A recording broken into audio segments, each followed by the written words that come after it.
7 signs your child is crying for help without saying a word. Have you ever looked at your child and felt that something was wrong, even though they kept saying, "I'm fine"? As parents, one of the hardest truths to accept is that children do not always ask for help with words.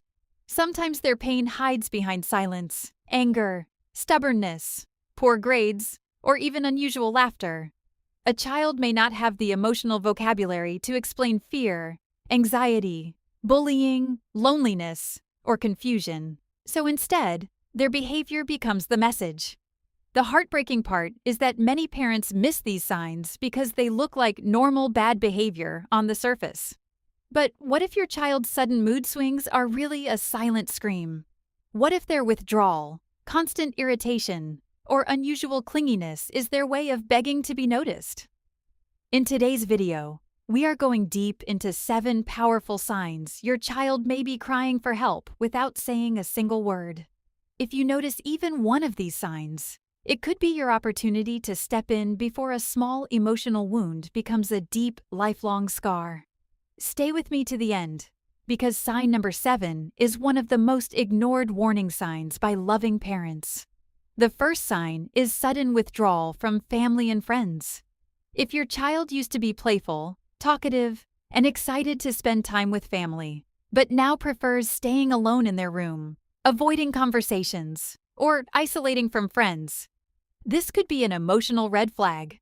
Children often withdraw when they feel overwhelmed, rejected, embarrassed, or emotionally unsafe.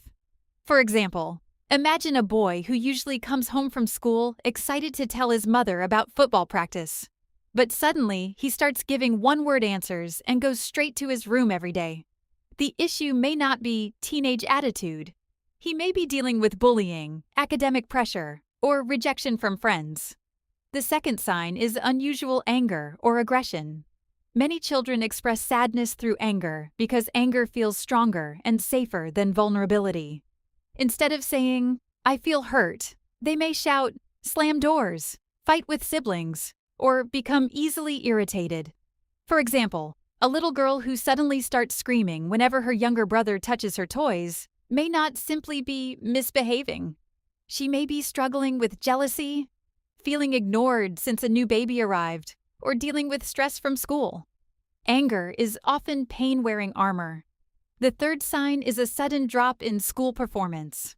When a child's grades fall unexpectedly, many parents focus only on discipline, but poor academic performance is often connected to emotional distress. A child who is anxious, distracted, sad, or mentally exhausted cannot focus properly. For example, if your son was usually doing well in math but now keeps failing tests, it may not be laziness. He may be worried about conflict at home, pressure from classmates, or fear of disappointing you. The school result is only the visible symptom. The real problem is often emotional. The fourth sign is changes in sleep or eating habits. Children under stress may begin sleeping too much, struggling to sleep, having nightmares, losing appetite, or overeating for comfort. These physical changes are powerful emotional signals. For example, a child who suddenly wakes up crying at night after previously sleeping peacefully may be experiencing fear, trauma, or anxiety. Another child may begin refusing meals, not because they dislike food, but because worry has stolen their appetite. When emotions become too heavy, the body often speaks louder than words. The fifth sign is becoming unusually clingy or fearful. When children feel emotionally unsafe, they often seek extra reassurance. A child who suddenly refuses to stay alone, follows you everywhere, or cries excessively when you leave may be silently telling you they do not feel secure. For example, if your daughter used to enjoy school but now cries every morning and begs not to go, do not assume she is being dramatic. She may be facing bullying, harsh treatment from a teacher, or social rejection from classmates.